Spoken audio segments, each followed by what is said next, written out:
Hey everybody, welcome to Did You Hear About This? I'm Bill. I am Scott. We have a lot of fun before the show even starts. We do. I mean, I only wish some of the stuff we talk about we could put on the air, but we're not going to do that. No, that would make this a very X-rated show. We'd have even fewer listeners if we were to do that kind of thing. How are you doing? I am busier than a two-peckered billy goat. Whoa, that's a visual. Yes, it is. I am very busy right now, yes. What are you doing? Just work stuff, training people, that kind of thing. Yeah? Yeah. Also, still raining like crazy here in Pennsylvania. I must have cut the grass, I feel like every other day. Yeah, I mean, it looks like a jungle outside of my house. It's a barren wasteland for ticks. Yeah, that's the other scary thing. Ticks and fucking Lyme's disease and I guess it can't else. be a barren wasteland. It's a flourishing wasteland. I'm an idiot. It looks like it's just an overgrown marsh. Yeah, it just looks gross. It looks gross. Looks gross when the lawn isn't cut. Also, we're pushing June and we still ain't breaking 70 degrees. And temperatures are going down again. Today's the warm day. I will say this, though. If I have to cut grass, I'd rather do it in a sweatshirt than have to do it sweating my ass off. I'd rather pay somebody to do it. As right now we have mowers circling the house. I don't even know if that's coming through the mic. Yeah. I don't. I do it myself. I know, dude. I'm getting to the age where it's like I just want to pay people to do the easiest shit. Today we had a plumber come out, and literally I paid $125 for him to be able to take the attachment off the spigot. Oh yeah, you told me you were going to do this because it rotted on. Like the outdoor hose fault, like the nozzle was stuck on your faucet. Yeah, yeah. And I used every tool I had, which is about 8 tools, because I don't have that many tools, and I just couldn't get the damn thing off without making it worse. Yeah. So the guy comes in, truck comes up, he comes over, he looks at it, he goes, "You're paying me for this? Okay." And he goes and he gets a little grinder and he grinds the thing off. It comes off in 5 seconds. He's like, "Well, I'm supposed to charge you $125 anytime I take my tools out." I'm like, "Well, if that's your policy, I guess I got to pay." So yeah. That's what he said. It was 120 or 125, but I was like, that was the most, I could have done that. Why didn't I do that? Probably he was like, "You know Lefty Lucy, right, asshole?" Oh, he was looking at me like I didn't know nothing. Yeah. Yeah. I felt like a real schmuck. Look at this. You're a real man's man, Bill. I, too, had a repairman out at the house today. Did your shitter blow up again? No, not the shitter, thank God. Yeah, the dryer stopped drying. Oh, shit. And we have a gas dryer. Yeah. And what we think happened was the igniter stopped igniting the gas. So what we actually had was a bomb. What? Well, I mean, it's just pumping gas into a metal box that's not lighting and just filling with gas. So that's kind of like a bomb, right? That sounds like a bomb. Well, we were kind of Amish this past week. We would run it with no heat, just what they call air dry. Tumble dry. Yeah, pretty much. And then we had like these wooden dowel racks to like hang our clothes on. So we were getting real medieval up in here. Were you hanging things outside? Yeah, it's just like driving through Lancaster, not Lancaster, Lancaster County. Right. I don't see that anymore. Remember the old days where you used to have all those clotheslines outside and be a million clothes? My mom still doesn't. Really? She does. I never see that anymore. Really?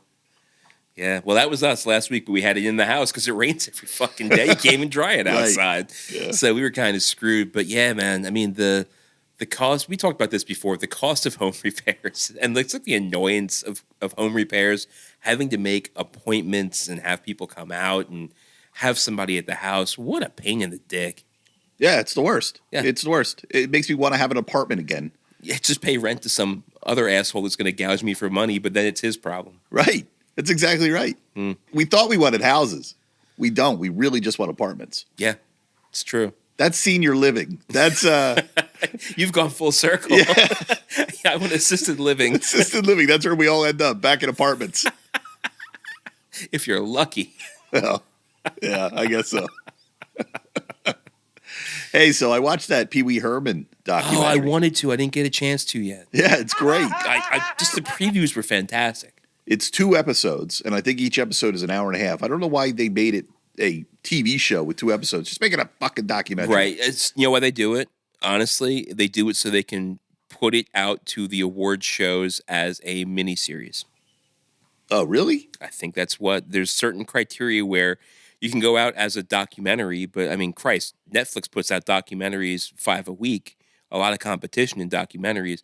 If you put it out as a docu-series. Now it is a limited run special or something. It's less competition for other things. Oh, I all right. believe that's the motivation behind it. But who knows? It's on Max, so who knows what the hell Zaslav has up his sleeve.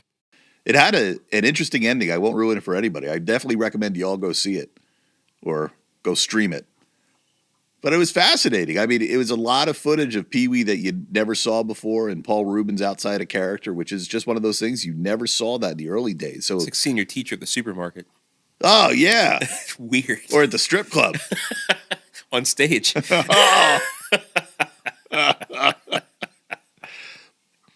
So I got a little bit of a question with the show. They talked about the 2 incidences in his life where he got in trouble with the law. And we talked about them upon his passing when we did our retrospective of Paul Reubens. Yeah, I want to revisit it a little because I'm confused. Sure. So the indecent exposure. He's at the adult movie theater.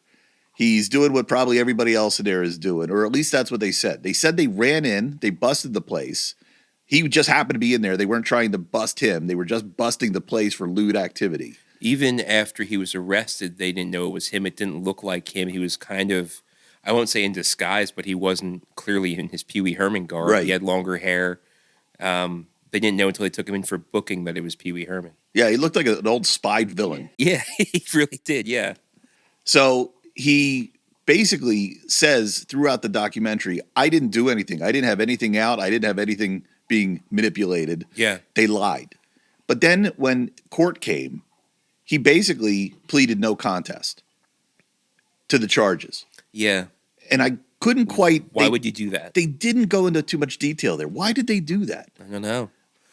I mean, I'm not a legal expert, shocker, but who knows what he was encouraged to do by his legal representation. Because I guess that'll happen. Somebody will say, just take the fall. Take the plea and make it go away. And the more you fight it, the more attention you're going to bring to it. So just make it go away. I think that's why. I think he did say in there, like, I'm a private person. I didn't want this.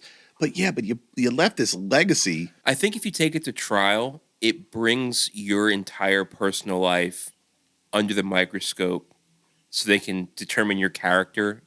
Because it really becomes he said, she said. Or I say, they say, whatever you want to call it. Like, there's no evidence. There's no proof that he was jacking it. Yeah, I don't know. I don't think I'd ever have the ability to say, oh, yeah, I did it if I didn't do it. Yeah. Just to get out of something. Well, he didn't say I did it. He said no contest. So he didn't plead guilty. He just pled no contest, which means, okay, whatever you say, I'm not going to fight it. Oh, well, that's kind of the same thing as saying, all right, you say I'm guilty, I'll agree I'm guilty. I don't know. It's not saying yes, you're not confirming. You're just saying, okay, whatever. I'm not going to fight this. I don't want my life under a microscope, which is what he was trying to avoid. And what happened when he got stuck with the child pornography charges, which actually weren't that at all? No, it wasn't child pornography. He would go out and buy. I remember this from doing research for that Pee Wee episode. He would go out and buy like lots.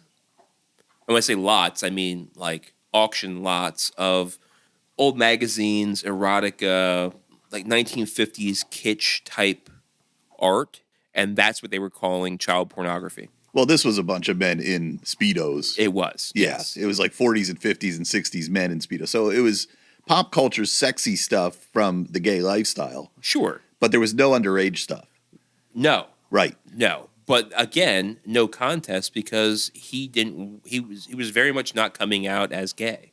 Well, they ended up giving him like 3 years. He was labeled a sex offender. Like he took some heat for that. And once again, he was innocent and said, all right, I'll just roll over just to make this go away. You know, you could say I'm a sex offender for 3 years and I had to pay a fine and all this. But it's like, again, people are only going to hear the you're a sex offender, you're a pervert, you're a monster part. They're not going to go, oh, you were acquitted. Right. If you don't get acquitted. Yeah, I'd fight like hell to clear my reputation. Well, I'll take this full circle for somebody that did just what you're saying, and we still never heard about the acquittal. Kevin Spacey. I know you have a story coming up about Kevin Spacey. He did fight it. He took it to court. He fought it. He pled not guilty. He was acquitted. We still never heard the not acquitted. People only hear the juicy part. Yeah, you're right. Yeah, and his career's in the toilet because of everything that happened to him, and he apparently is an innocent person. His career's in such a toilet, he's doing work with Dolph Lundgren. That is the story that I had. Kevin Spacey directed a supernatural action thriller in which he stars alongside Dolph Lundgren, Tyrese Gibson, and Eric Roberts, 3 powerhouses in Hollywood. Tyrese Gibson, haven't seen him since Fast and Furious. Oh my God, how the mighty have fallen. Like, he's like, I don't want to do a movie with fucking Dolph Lundgren, but what choices do I have? Did you see what it said in there, Dolph Lundgren's quote about Kevin Spacey's career? No, what? If it's dead, it's dead. He does. Terrible dad joke. What was that from? Rocky IV, when he killed Apollo Creed. I didn't know if it was that or Universal Soldier or... No, it's definitely Rocky IV.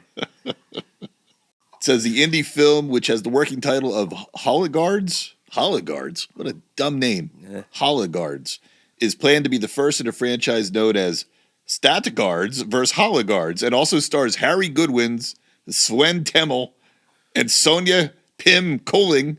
Are you saying words in English? I don't think so. Okay. I mean, they are at the underbelly of Hollywood. Everybody's scraping to get in. He's like, I'll take you, and you. Man, he picked last in dodgeball for this draft. It sounds like he's making the next Star Wars, because that's probably what they thought when they read the Star Wars script. They're like, what are you making here? What are these things called? Yeah. Yeah, so maybe he's trying to be really crazy with his When you say sci-fi. hologuards, remember those toys from the 80s we couldn't think of the name, where like their stomachs and their shields were holograms? Yes. They should be called hologuards. I never looked up what their real names were, but when you said hologuards, that's what I pictured in my head. I think about those toys too often. They come into my mind once in a while, and I still don't know what they're called. I just remember the one was a hologram of like a lion's head. Yeah. One was like a knight. There was some kind of next something. Next. I feel like next was in there. I think they played into the hologram word. They should be hologuards. They should be. I'm sticking with that. And they should fight Statigards. Maybe they did. That sounds like something you use in your laundry. It does. I was just going to say that. Get out of my head, Bill. Sorry. I hang out in there. Yeah. It's a lot safer in your head than my head. Well, sometimes. So, yeah, I thought that was funny. Oh, here's something else that's kind of interesting. Did you know that they were going to have a screening for the Schumacher? How do you say this guy's name? Schumacher? Schumacher, thank you. Yeah. I'm still bad at names. I didn't get better. I'm still horrible They at sound names. okay in your head when you read it, though. It's just when you say it out loud, it becomes a problem. That's what I'm learning. Yeah. Like, I can say all these words perfectly in my head when they come out, just a totally different pronunciation than the way I hear it in my I head. can't wait till I read this next story, as a matter of fact. Oh, you got one? Yeah, I got one. Well, anyway, the Batman Forever Schumacher Cut screening nixed after Warner Brothers sent cease and desist. So this is from a website called World of Real. So I've always heard that they had a version of this movie that was a little bit more serious, a little bit more grounded, and they ended up cutting tons of shit out of it to release the version that they released. So who did Batman Forever? Joel Schumacher. That's the word I can't say. Schumacher. But I thought we all saw the Schumacher cut. There's another cut. There's an extended cut. Oh, so this is like a Snyder Right. DC kind of thing. Yeah, I set this up terribly. Yeah, that's what it is. So it's another version of this movie that somebody got a hold of, and they were going to go and they were going to play it at, I forgot the name of the theater they were going to play it at, lost it, doesn't matter. But they were going to play it at this theater, and they got a cease and desist from Zaslow. Is that David Zaslav? Yes, or Zaslav, yeah. Yeah. Okay. See, I was thinking that because the third Batman, it went Tim Burton, 89, Tim Burton, Batman Returns, and then Tim Burton was going to come back and do Batman Forever. Right, But it went to Joel Schumacher. right. But wasn't there a rumor that there was a Burton storyboard and some shots out there? Oh, is that what you were thinking? That's this what I was? thought this was going to be. Nah, it's just an extended version of Batman Forever. Because then Schumacher came in and did Batman Forever and Batman and Robin. They were all pretty terrible. It says this version of Batman Forever, clocking in at around 2 hours and 38 minutes, is said to feature a more deliberate pace and a deeper dive into the film's psychological themes. While it remains in rough cut form, still needing work on visual effects and a completed score, fans were hoping this would be the beginning of a long overdue release. Now we're left waiting on Warner Brothers to finally pull the trigger and release the damn thing, they say here. Okay. So there is something out there that's floating around. And just like there was a Schneider cut floating around, and we Yeah. were like, we'll never see it. One day we did. It came out. So it would be fun to watch this version if it ever comes out. I would definitely watch it. So they all kind of run together for me. Batman Forever had in Tommy Lee Jones and Jim Carrey as Two-Face and the Riddler. Yep. And then it had in... And then Schumacher did the next one. That was Val Kilmer. And Val Kilmer was Batman in Batman Forever. Batman Forever. And then who played the love interest? Because it wasn't Vicky Vale. No, it was Nicole Kidman. Nicole Kidman played Dr. Who gives a shit? Can't believe the name is actually on the tip of my tongue. I can almost see it. Meriden, Dr. Meriden or something? I think you're right. Yeah. But that would have been the psychological aspect of things because she was doing psychoanalysis on Two-Face. Because remember at the end he flips a bunch of coins up in the air and that's what made him fall off the steel girder? No, I don't remember that. Okay. Yeah. So then the next one after that was Batman and Robin. And with Chris O'Donnell and George Clooney. Right. As Robin and Batman. Right. Well, Chris O'Donnell was in Batman Forever. So he went over to the next movie. They just replaced the Batmans. How about Alicia Silverstone? She only came in... She came into Batman and Robin. Okay. So that it's Chris O'Donnell, George Clooney, Alicia Silverstone, and then... Uma Thurman. And... Schwarzenegger is Dr. Freeze. Yeah. And whoever played Bane. Yeah, I don't think we never saw that guy. Some stunt dude. Good evening, Batman. He didn't. He didn't talk in this one. No, he did not. I wonder if we'll get a Batman and Robin director's cut. Who cares? I don't know. Like Dr. Chase Meriden. I just hey, you got it. Can't even think of Chase. It's my kid's name, you know. Not as a female, I wouldn't think of it. I guess though, but Chase Meriden. That's what it was. Well done. Thank you. But I'll bet you there's another version of that movie out there too. That if they piece that together, they're going to get a better film than what came out. Yeah. I'll just bet you. I bet you every movie's like that because there's so much studio interference when these properties are so big. The executives get involved and go, cut that. I don't like this. I don't like that. Speaking of which, segue. Oh.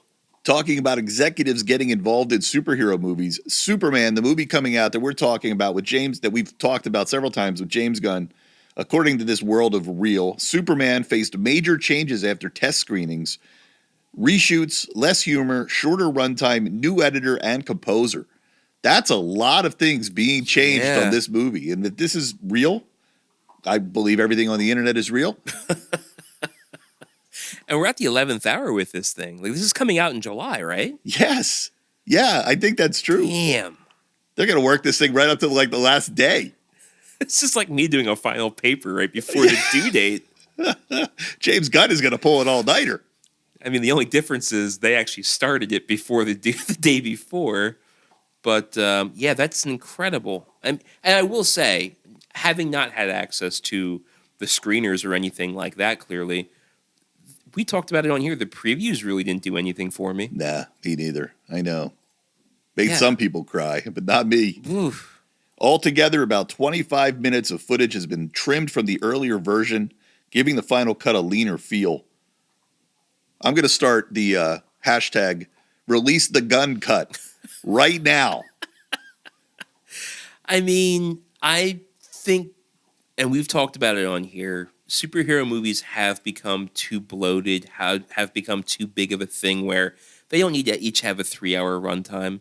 If they're going to trim this thing down to hour 45, 2 hours, I support that. Well, cutting some of the comedy out, I think that's a problem because that's a staple of James Gunn. Like, he does comedic movies. Yeah, but think about the history of comedic relief in Superman movies. And while it may be a signature thing that Gunn does, is it a signature thing you necessarily want in your Superman movie? You didn't like Richard Pryor? That's what I'm getting at. Superman 3? I love Richard Pryor. Not in Superman 3. I'd like to go back and watch that movie. Is that as bad as I remember it? It is. I mean, we should do it. I'm down for watching it 100%.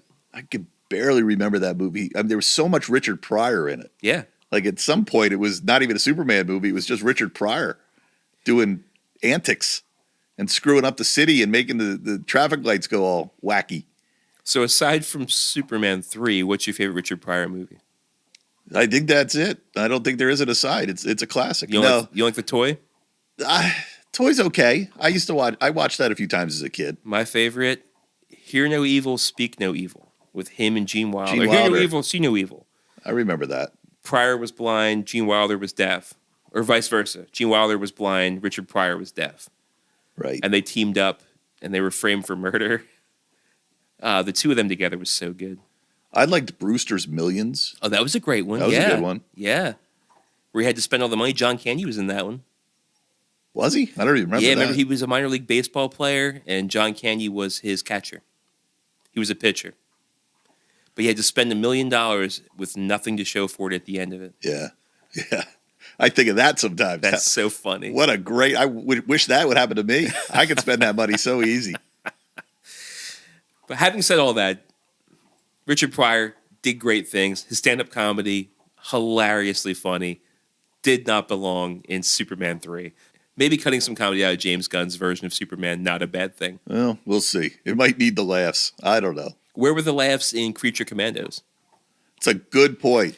It looked like it was trying to be funny, but it didn't have me laughing. Yeah, no, me neither. Yeah, they need a hit. Like, they're sitting there at the studio every day having meetings with the executives. Every day. James, this isn't working out. James. I'm just waiting to hear, like, so what'd they say at the screener? Oh, shit. We're going to have to cut 25 minutes of footage. And we have to bring in 17 new people That's crazy. to fix this. Oh, man. I guess screeners really get a lot of credit or they hold a lot of clout. I mean, you're changing it based on a small segment of people overall that are seeing this thing. Yeah, that's audience testing. I mean, I think Yeah. they should use the audience. Having said that, and not to get political, I mean, that's kind of the equivalent of political polling, and we know how wrong they've been lately. Well, there's a million polls. I mean, I don't know. I don't know how these polls are always so different from each other. You said polls, and I thought of strip clubs. There aren't as many strip clubs as there used to be. It's true. I'm noticing that as I drive around. Yeah, it's true. We jump from all kinds of topics. I got some mailbag. Oh, what do you got? We were talking last week. I asked the question, who are we talking about? Norm. We were talking about Norm. Mm-hmm. George Wendt passed away. R.I.P. George. I said, whenever you saw him, always brought joy, always made you happy, always lightened the scene. He was comic relief just by being there. Didn't have to do anything. And we started talking about who are some other people that also fill that role. And I think I mentioned John Goodman. John Candy would be a great example of that. Mm-hmm. Yeah, that's a good I one. forget who else we were talking about. Well, I heard from Miss Amy, your lovely wife. She says, we were talking women. We couldn't name women, but you did name, I forget who you came up with. Oh, I said that woman, Stifler's mom. Oh, that's right. You said I used to like her. Jennifer Connelly. Jennifer Coolidge. Jennifer Coolidge, except for what's happening now with Capital One These commercials. horrible commercials she's in. It's changing my entire impression of her. Miss Amy says that Jane Lynch is someone that brings joy for her. And I'd Yeah. have to agree. She's funny. She was awesome in that Only Murders in the Oh, Building. so good. Yeah. Zaz. Zaz, yeah.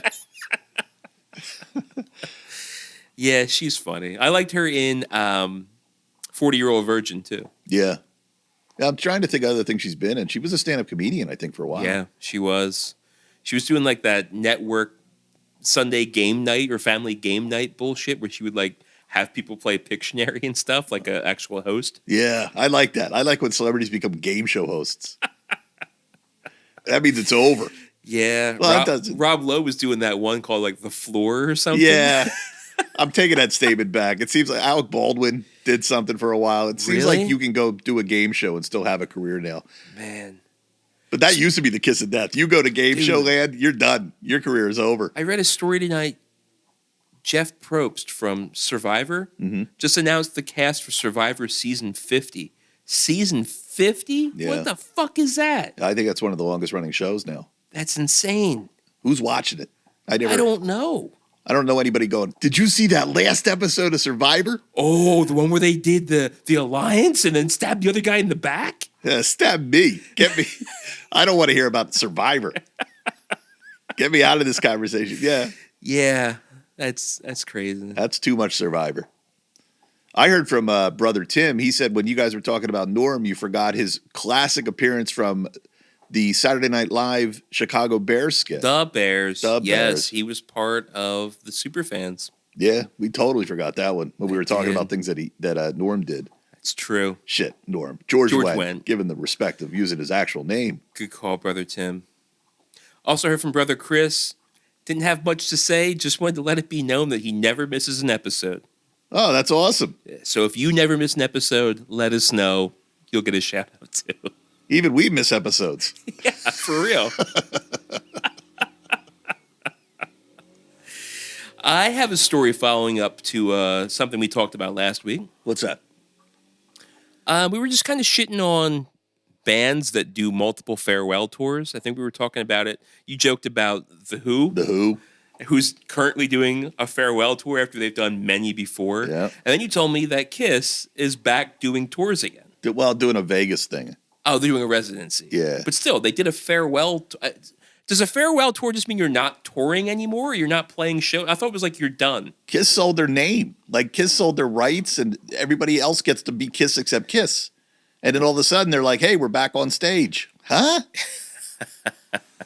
Well, I have a story of what happened before they sold their name. And this story comes to Pearl Jam Online. What? Is that a website? PearlJamOnline.it is where this story comes from. This sounds completely phony. This is a real website. This is a real website. Okay. It's on the internet. You just said you believe everything that's online. That's true. And now you're going to question me on this. Man, where do you draw the line? I'm a hypocrite. So this comes, again, from PearlJamOnline.it. Cease and desist no more. Kiss forgives Matt Cameron. You know who Matt Cameron is? The drummer of Soundgarden and at one point Pearl Jam. Now I understand why this is on a Pearl Jam site. Yes.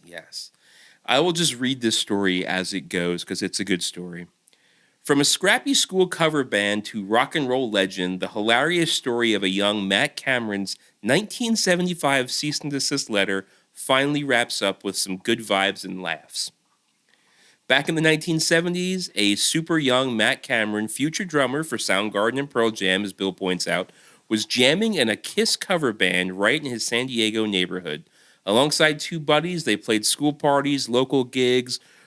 They made homemade costumes. They did DIY pyrotechnics. They idolized Kiss. They wanted to be Kiss. They went so far as to actually call themselves Kiss as well. And this is where the cease and desist comes in. They got to catch a real Kiss sound check and met Paul Stanley during a 1975 tour that they were doing. And a few months later, Matt and his crew got hit with a cease and desist letter from Allcoin Management, the agency that was running the real band back then, signed by manager Bill Allcoin himself. It ordered these kids to immediately stop using the name Kiss. Wow. And these kids are playing like school shows and friends' birthday parties. Like, a little heavy-handed, don't you think? Yeah, a bit. Well, shocked and kind of bummed, the young band switched their name from Kiss to Kiss, parentheses, Imitation. Oh. Close parentheses. And they kept rocking on, holding tight to their love of their idols. So the cease and desist didn't make them feel any certain way about the real Kiss. So now, fast forward almost 50 years, a gentleman by the name of Roman Fernandez, who is Bill Allcoin's biographer and a co-founder of the Allcoin Globe Entertainment Company, decided to officially close the book on this story.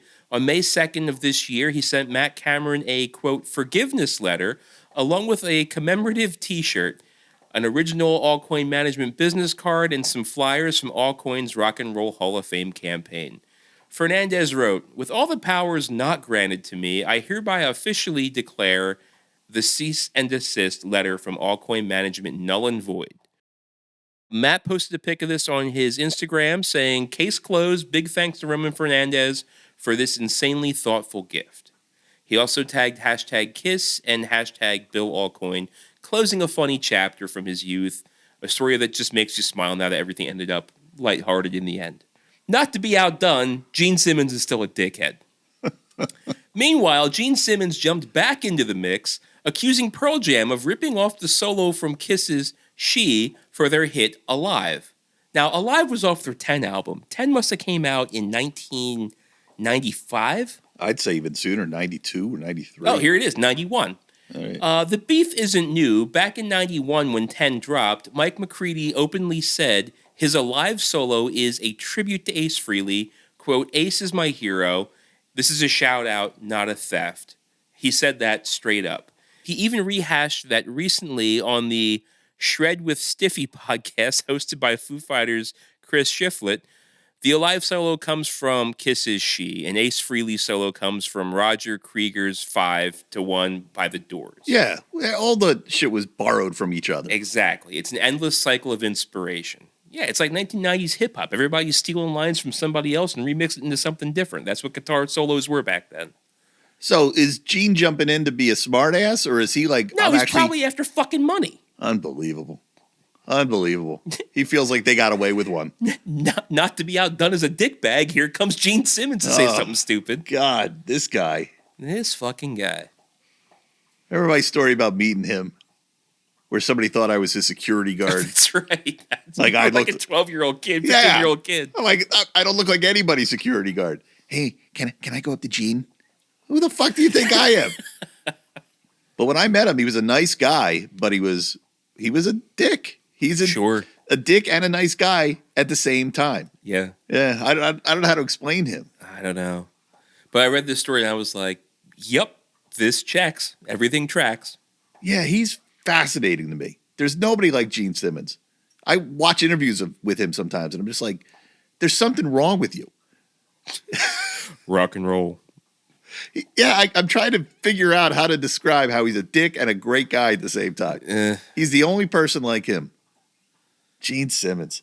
God, I remember watching video of, I guess it was like Kiss conventions back in the 80s, where people would just go and celebrate all the stuff they had of Kiss. They were selling stuff of Kiss. Probably 95% of it was unlicensed. Sure. And in this one video, you can see they have like Kiss's boots on display. Yeah. Paul Stanley and Gene Simmons comes walking into the con, just beelines the shit, grabs it, and takes it away. And everybody doesn't cheer for Paul and Gene being there. They watch them do this, and they almost have like looks on their face like, you fucking scumbags. I'm like, but wait a minute. You're at the con celebrating these two guys that you think are scum. Like, you're just looking at them like they're scum. Yeah. Because they're like, you're ruining all the fun. Well, it's like, we love you, but we hate you. You're great, but you're also a dick. Never meet your heroes. Yeah, that's what true. It comes down to. If I could find that video, I'll send it to you. But it's fascinating to watch everybody go, oh, fuck, Paul and Gene are here at the Kiss Con. Well, yeah, right. You would think like, they're the headliner. They're going to sell tickets to see these guys. And it's like, no, they showed up. Huh? Yes, that was the exact vibe when you see them walk into the room. Like, oh, here come the fun killers. I will say Kiss was probably the band that started with cosplay. Think they were the first? I can't think of anybody earlier than them. Yeah, I can't either. Nobody was wearing like sequin jumpsuits like Elvis to get Elvis shows, you know?